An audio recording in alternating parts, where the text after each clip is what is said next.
আসসালামু আলাইকুম guys guys কবুতরটা দেখেন, তার চোখটা দেখেন গাইস, কতটা ক্লিয়ার দেখেন।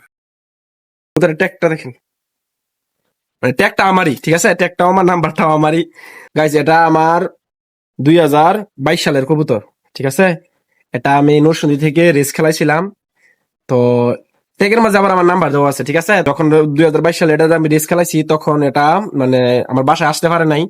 তো এটা কিশোরগঞ্জ, মানে ভৈরবের পরে কিশোরগঞ্জ চলে গেছিল।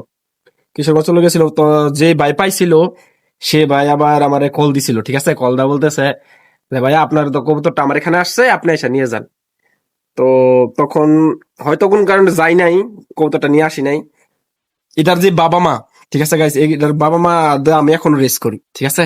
ভাইয়া যদি বাচ্চা করে থাকে তাহলে ভাইয়ার জন্য ভালো, এটা দা রেস খেলাতে পারবেন উনি। 4 বছর পরে যে এটা ওর নিজের বাড়িতে আসতে পারছে, এটা অনেক বড় একটা খুশির খবর আমার জন্য। আর চিন্তা করেন গাইস, ও মনে হয় সম্ভবত ভাইয়া মনে হয় আটকেই ফেলছে, ঠিক আছে। না এতদিন পরে না, আরো আগেই চলে আসতো।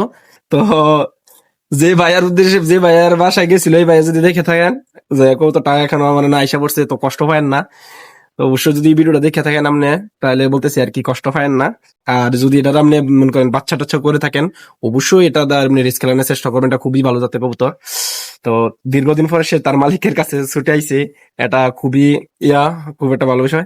তার চোখটা দেখেন গাছ, কতটা ক্লিয়ার দেখেন,